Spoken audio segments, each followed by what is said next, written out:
ജെറമിയ അധ്യായം 8. കർത്താവ് അരുളിച്ചെയ്യുന്നു, അക്കാലത്ത് യൂദാ രാജാക്കന്മാരുടെയും പ്രഭുക്കന്മാരുടെയും പുരോഹിതന്മാരുടെയും പ്രവാചകന്മാരുടെയും ജെറുസലേം നിവാസികളുടെയും അസ്ഥികൾ കല്ലറയിൽ നിന്ന് പുറത്തെടുക്കപ്പെടും.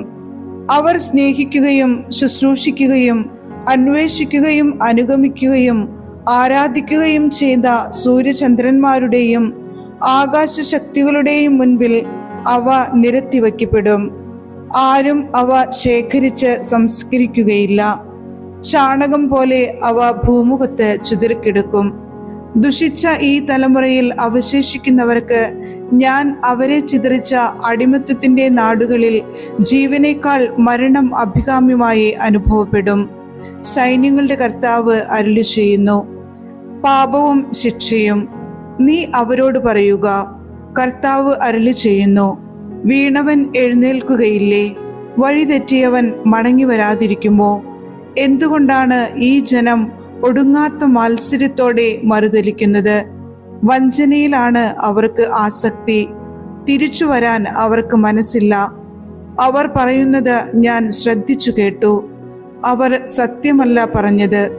എന്താണ് ഞാൻ ഈ ചെയ്തതെന്ന് പറഞ്ഞ് ഒരുവനും തൻ്റെ ദുഷ്ടതയെക്കുറിച്ച് അനുതപിക്കുന്നില്ല. പടക്കളത്തിലേക്ക് പായുന്ന കുതിരയെപ്പോലെ ഓരോരുത്തനും അവനവന്റെ വഴിക്ക് പോകുന്നു. ആകാശത്തിൽ പറക്കുന്ന ഞാറപ്പക്ഷിക്ക് പോലും അതിൻ്റെ കാലം അറിയാം. മാടപ്രാവും മീവൽ പക്ഷിയും കൊക്കും തിരിച്ചു വരാനുള്ള സമയം പാലിക്കുന്നു. എൻ്റെ ജനത്തിനാകട്ടെ കർത്താവിൻ്റെ കൽപ്പന അറിഞ്ഞുകൂടാ. ഞങ്ങൾ ജ്ഞാനികളാണ്, കർത്താവിൻ്റെ നിയമം ഞങ്ങൾ അനുസരിക്കുന്നു എന്ന് നിങ്ങൾക്കെങ്ങനെ പറയാൻ കഴിയും? നിയമജ്ഞന്മാരുടെ വ്യാജമായ തൂലിക നിയമത്തെ വ്യാജമാക്കിയിരിക്കുന്നു. ജ്ഞാനികൾ ലജ്ജിതരാകും, അവർ സംഭ്രമിക്കുകയും പിടിക്കപ്പെടുകയും ചെയ്യും. കർത്താവിൻ്റെ വാക്കുകളെ അവർ നിരസിച്ചു. അവരുടെ ജ്ഞാനം കൊണ്ട് എന്തു ഫലം? അവരുടെ ഭാര്യമാരെ ഞാൻ അന്യർക്ക് കൊടുക്കും, അവരുടെ നിലങ്ങൾ കവർച്ചക്കാരെ ഏൽപ്പിക്കും. എന്തെന്നാൽ വലിയവനും ചെറിയവനും ഒന്നുപോലെ അന്യായ ലാഭത്തിൽ ആർത്തിപൂണ്ടിരിക്കുന്നു. പ്രവാചകനും പുരോഹിതനും കപടമായി പെരുമാറുന്നു. അശ്രദ്ധമായിട്ടാണ് എൻ്റെ ജനത്തിൻ്റെ മുറിവുകൾ അവർ വച്ചുകെട്ടുന്നത്. സമാധാനം ഇല്ലാതിരിക്കെ സമാധാനം സമാധാനം എന്ന് അവർ പറയുന്നു. മ്ലേച്ഛത പ്രവർത്തിച്ചപ്പോൾ അവർക്ക് ലജ്ജ തോന്നിയോ? ഇല്ല, ഒട്ടുമില്ല. ലജ്ജ എന്തെന്ന് അവർ മറന്നുപോയി. അതുകൊണ്ട് മറ്റുള്ളവരെ പോലെ അവരും വീണുപോകും. ഞാൻ വിധിക്കാൻ വരുന്ന ദിവസം അവർ നാശമടയും. കർത്താവ് അരുളിച്ചെയ്യുന്നു. കർത്താവ് അരുളിച്ചെയ്യുന്നു, ഞാൻ വിളവെടുക്കാൻ തീരുമാനിച്ചിരിക്കുന്നു. എന്നാൽ മുന്തിരിച്ചെടിയിൽ പഴമില്ല, അത്തിവൃക്ഷത്തിൽ കായകളുമില്ല, ഇല പോലും വാടിക്കൊഴിഞ്ഞു. അതിനാൽ അവരുടെ നേരെ ഞാൻ വിനാശകനെ അയക്കും. നാം എന്തിന് ഇങ്ങനെ ഇരിക്കുന്നു? നമുക്കൊരുമിച്ച് ഉറപ്പുള്ള നഗരങ്ങളിലേക്ക് പോകാം. അവിടെ വച്ച് നാം നശിച്ചു കൊള്ളട്ടെ. നമ്മുടെ ദൈവമായ കർത്താവിനെതിരെ പാപം ചെയ്തതുകൊണ്ട് അവിടുന്ന് വിഷം തന്ന് നമ്മെ നശിപ്പിക്കാൻ നിശ്ചയിച്ചിരിക്കുകയാണ്. നമ്മൾ സമാധാനം അന്വേഷിച്ചു, ഫലമുണ്ടായില്ല. രോഗശാന്തി ആഗ്രഹിച്ചു, ലഭിച്ചതോ ഭീതി. ദാനിൽ അവരുടെ കുതിരകളുടെ ഫൂൽക്കാരം കേൾക്കുന്നു. അവരുടെ പടക്കുതിരകളുടെ ഹേഷാരവം ദേശത്തെ കിടിലം കൊള്ളിക്കുന്നു. അവർ ദേശത്തെയും ദേശത്തുള്ള സകലതിനെയും നഗരത്തെയും നഗരവാസികളെയും സംഹരിക്കുന്നു. ഇതാ, നിങ്ങളുടെ ഇടയിലേക്ക് ഞാൻ സർപ്പങ്ങളെയും അണലികളെയും വിടുന്നു. അവയെ മയക്കാൻ നിങ്ങളെ കൊണ്ടാവില്ല. അവ നിങ്ങളെ ദംശിക്കും. കർത്താവാണ് ഇത് പറയുന്നത്. ജെറമിയായുടെ ദുഃഖം. ശമനമില്ലാത്ത ദുഃഖത്തിലാണ് ഞാൻ. കഥനഭാരം ഹൃദയത്തെ മതിക്കുന്നു. എൻ്റെ ജനത്തിൻ്റെ വിലാപം ദേശത്തെങ്ങും മാറ്റൊല്ലുകൊള്ളുന്നത് നിങ്ങൾ കേൾക്കുന്നില്ലേ? കർത്താവ് സിയോനിലില്ലേ? അവളുടെ രാജാവ് അവളുടെ മധ്യേ ഇല്ലേ? അവർ തങ്ങളുടെ കൊത്തുരൂപങ്ങൾ കൊണ്ടും അന്യദേവന്മാരെ കൊണ്ടും എന്തിനാണ് എന്നെ കുപിതനാക്കിയത്? വിളവെടുപ്പു തീർന്നു, വേനൽക്കാലവും അവസാനിച്ചു, എന്നിട്ടും നാം രക്ഷപ്പെട്ടില്ല. എൻ്റെ ജനത്തിൻ്റെ മുറിവ് എൻ്റെ ഹൃദയത്തെയും വ്രണിതമാക്കുന്നു. ഞാൻ ദുഃഖിതനാണ്, ഭീതി എന്നെ ഗ്രസിച്ചിരിക്കുന്നു. ഗിലെയാദിൽ ഔഷധമില്ലേ? രോഗശാന്തി നൽകാൻ അവിടെ ഭിഷഗ്വരനില്ലേ? പിന്നെ എന്തുകൊണ്ടാണ് എൻ്റെ ജനത്തിന് രോഗശാന്തി ഉണ്ടാകാത്തത്? അധ്യായം 9. യൂദായുടെ അകൃത്യങ്ങൾ. എൻ്റെ ശിരസ് ഒരു കണ്ണീർ തടാകവും എൻ്റെ കണ്ണുകൾ അശ്രുധാരയും ആയിരുന്നെങ്കിൽ എൻ്റെ ജനത്തിൻ്റെ പുത്രിയുടെ നിഹതന്മാരെ ഓർത്ത് ഞാൻ രാപ്പകൽ കരയുമായിരുന്നു. മരുഭൂമിയിൽ എനിക്കൊരു വഴിയമ്പലം ലഭിച്ചിരുന്നെങ്കിൽ ഞാൻ എൻ്റെ ജനത്തെ വിട്ട് അകന്നു പോകുമായിരുന്നു. വഞ്ചകരായ ഒരു കൂട്ടം വ്യഭിചാരികളാണ് അവർ. വില്ലുപോലെയാണ് അവരുടെ നാവ് വളയുന്നത്. സത്യമല്ല, കാപട്യമാണ് ദേശത്ത് ശക്തിപ്പെടുന്നത്. തിന്മയിൽ നിന്ന് തിന്മയിലേക്ക് അവർ നീങ്ങുന്നു. അവർ എന്നെ അറിയുന്നില്ല, കർത്താവ് അരുളി ചെയ്യുന്നു. ഓരോരുത്തനും അയൽക്കാരനെതിരെ കരുതലോടെ ഇരിക്കട്ടെ. ഒരു സഹോദരനിലും വിശ്വാസമർപ്പിക്കുകയും വേണ്ട. സഹോദരന്മാരൊക്കെ ചതിയന്മാരാണ്. അയൽക്കാരെല്ലാവരും ഏഷണിക്കാരും. അവർ അയൽക്കാരനെ വഞ്ചിക്കുന്നു. ഒരുവനും സത്യം പറയുന്നില്ല. കള്ളം പറയാനാണ് അവരുടെ നാവിന് ശീലം. അതിക്രമത്തിൽ മുഴുകിയ അവർ അനുതപിക്കുന്നുമില്ല. മർദ്ദനത്തിനുമേൽ മർദ്ദനവും വഞ്ചനയ്ക്കുമേൽ വഞ്ചനയും കുന്നുകൂടുന്നു. അവർ എന്നെ അറിയാൻ വിസമ്മതിക്കുന്നു. കർത്താവാണ് ഇത് പറയുന്നത്. സൈന്യങ്ങളുടെ കർത്താവ് അരുളി ചെയ്യുന്നു. ഞാൻ അവരെ ചൂളയിൽ ഉരുക്കി ശുദ്ധീകരിക്കും. എൻ്റെ ജനത്തോട് ഞാൻ മറ്റെന്താണ് ചെയ്യുക? അവരുടെ നാവ് മാരകമായ അസ്ത്രമാണ്, അത് വഞ്ചന പൊഴിക്കുന്നു. അയൽക്കാരനോട് സൗഹാർദ്ദമായി സംസാരിക്കുമ്പോഴും അവർ തങ്ങളുടെ ഹൃദയത്തിൽ കെണിയൊരുക്കുകയാണ്. കർത്താവ് ചോദിക്കുന്നു, ഈ കൃത്യങ്ങൾക്ക് ഞാൻ അവരെ ശിക്ഷിക്കേണ്ടതല്ലേ? ഇത്തരമൊരു ജനതയോട് ഞാൻ പ്രതികാരം ചെയ്യരുതെന്നോ? കുന്നുകളെ കുറിച്ച് വിലപിക്കുവിൻ, മരുഭൂമിയിലെ മേച്ചിൽ പുറങ്ങളെ കുറിച്ച് വിലാപഗാനം ആലപിക്കുവിൻ. അവ ശൂന്യമായിരിക്കുന്നു, ആരും അതിലെ കടന്നു പോകുന്നില്ല. കന്നുകാലികളുടെ കരച്ചിൽ കേൾക്കാനില്ല. പക്ഷികളും മൃഗങ്ങളും അവിടം വിട്ടു പോയിരിക്കുന്നു. ഞാൻ ജെറുസലേമിനെ ഒരു നാശകൂമ്പാരവും കുറുക്കന്റെ സങ്കേതവുമാക്കും. യൂദായിലെ നഗരങ്ങളെ വിജനഭൂമിയാക്കും. ഇത് ഗ്രഹിക്കാൻ ആർക്ക് ജ്ഞാനമുണ്ട്? ഇത് വിളംബരം ചെയ്യാൻ ആരോടാണ് കർത്താവ് കൽപ്പിച്ചത്?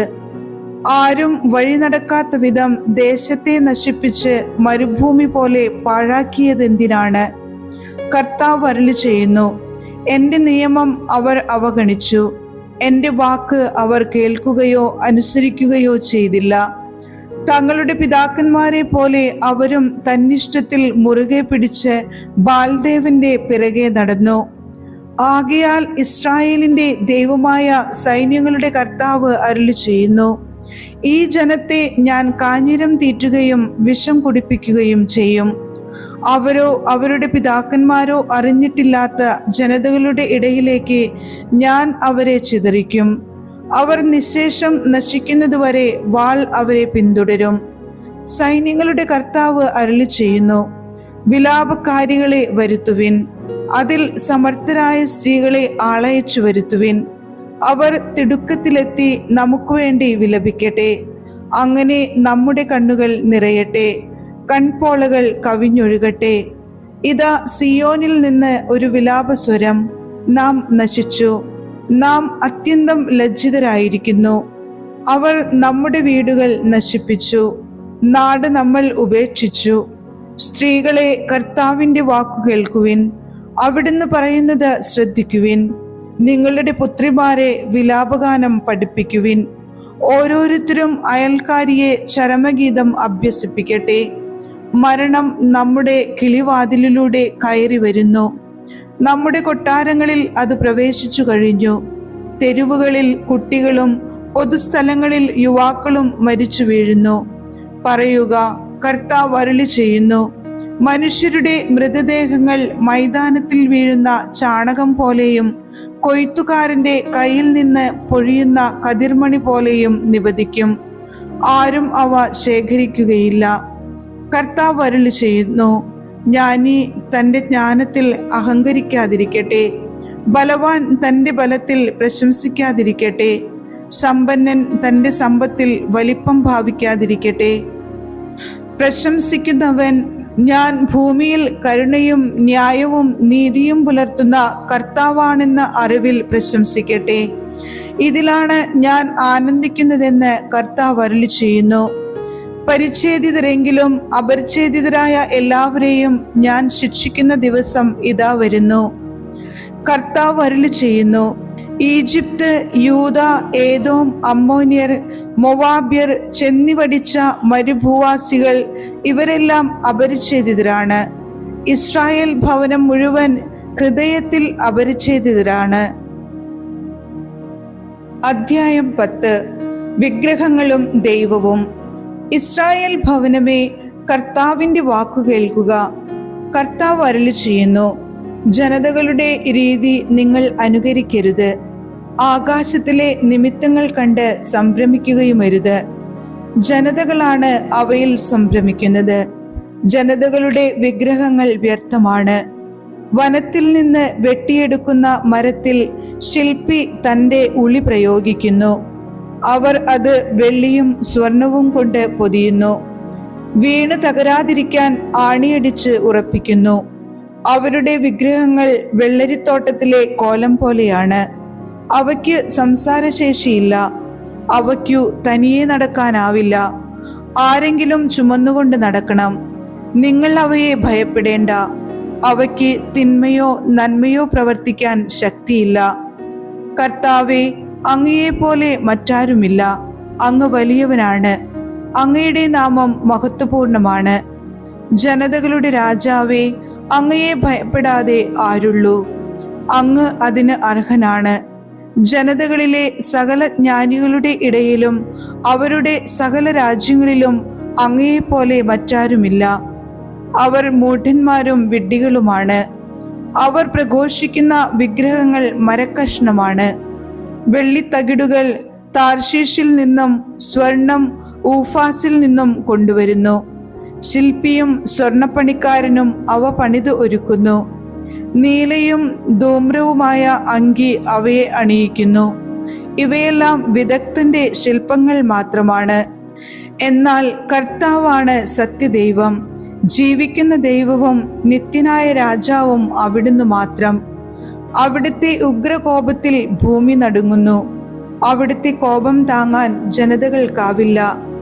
നീ അവരോട് പറയുക, ആകാശത്തിൻ്റെയും ഭൂമിയുടെയും സൃഷ്ടാക്കളല്ലാത്ത ദേവന്മാർ ഭൂമിയിൽ നിന്ന് ആകാശത്തിൻ കീഴിൽ നിന്ന് തിരോഭവിക്കും. തൻ്റെ ശക്തിയാൽ ഭൂമിയെ സൃഷ്ടിച്ചതും ജ്ഞാനത്താൽ ലോകത്തെ സ്ഥാപിച്ചതും അറിവാൽ ആകാശത്തെ വിരിച്ചതും അവിടുന്നാണ്. അവിടുന്ന് ശബ്ദിക്കുമ്പോൾ ആകാശത്തിൽ ജലം ഗർജിക്കുന്നു. ഭൂമിയുടെ അതിർത്തികളിൽ നിന്ന് അവിടുന്ന് മൂടൽമഞ്ഞുയർത്തുന്നു. മഴ പെയ്യിക്കാൻ മിന്നൽ പിണരുകൾ നിർമ്മിക്കുന്നു. അറപ്പുര തുറന്ന് കാറ്റിനെ അയക്കുന്നു.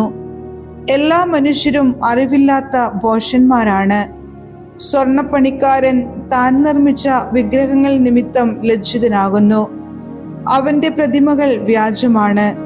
ജീവശ്വാസം അവയിലില്ല. അവ വിലകെട്ടതും അർത്ഥശൂന്യവുമത്രേ. ശിക്ഷാദിനത്തിൽ അവ നശിക്കും. എന്നാൽ യാക്കോബിന്റെ അവകാശമായവൻ ഇങ്ങനെയല്ല. സർവവും രൂപപ്പെടുത്തിയത് അവിടുന്നാണ്. ഇസ്രായേൽ വംശം അവിടുത്തെ അവകാശമാണ്. സൈന്യങ്ങളുടെ കർത്താവ് എന്നാണ് അവിടുത്തെ നാമം. പ്രവാസം ആസന്നം. ഉപരോധിക്കപ്പെട്ട നഗരമേ, ഭാണ്ഡം കെട്ടി ഓടിപ്പോകുവിൻ. കർത്താവ് അരുളി ചെയ്യുന്നു, ഞാൻ ദേശവാസികളെയെല്ലാം ദൂരെ എറിയാൻ പോകുന്നു. അവരുടെ മേൽ ഞാൻ ദുരിതം വരുത്തും. അവർ അതനുഭവിക്കും. ഹാ കഷ്ടം! എനിക്ക് മുറിവേറ്റിരിക്കുന്നു. ദാരുണമായ മുറിവ്. ഞാൻ അത് സഹിച്ചേ മതിയാവൂ. എൻ്റെ കൂടാരം തകർന്നുപോയി. ചരടുകളെല്ലാം പൊട്ടി. എൻ്റെ മക്കൾ എന്നെ വിട്ടുപോയി. ആരും അവശേഷിച്ചിട്ടില്ല. എൻ്റെ കൂടാരം വീണ്ടും പണിയാനും തിരശീല വിരിക്കാനും ആരുമില്ല. ഇടയന്മാരെല്ലാം ഭോഷന്മാരാണ്, അവർ കർത്താവിനെ അന്വേഷിക്കുന്നില്ല. അതിനാൽ അവർക്ക് ഐശ്വര്യമില്ല, അവരുടെ അജഗണം ചിതറിപ്പോയിരിക്കുന്നു. ഇതാ ഒരു ആരവം, അത് അടുത്തു വരുന്നു. വടക്കുനിന്ന് വലിയ ഇരമ്പൽ. യൂദാ പട്ടണങ്ങളെ അത് വിജനമാക്കി കുറുക്കന്റെ താവളമാക്കും. കർത്താവേ, മനുഷ്യന്റെ മാർഗങ്ങൾ അവന്റെ നിയന്ത്രണത്തിലല്ലെന്നും നടക്കുന്നവന് തൻ്റെ ചുവടുകൾ സ്വാധീനമല്ലെന്നും എനിക്കറിയാം. കർത്താവേ, നീതിപൂർവം എന്നെ തിരുത്തണമേ, എന്നാൽ കോപത്തോടെ അരുതേ, അല്ലെങ്കിൽ ഞാൻ ഇല്ലാതായി പോകും. അങ്ങയെ അറിയാത്ത ജനതകളുടെ മേലും അങ്ങയുടെ നാമം വിളിച്ചപേക്ഷിക്കാത്ത ജനപദങ്ങളുടെ മേലും അവിടുത്തെ കോപം ചൊരിയുക. അവർ യാക്കോബിനെ വിഴുങ്ങിയിരിക്കുന്നു, അവനെ നിശ്ശേഷം നശിപ്പിച്ചിരിക്കുന്നു, അവന്റെ ഭവനം നിർജ്ജനമാക്കി.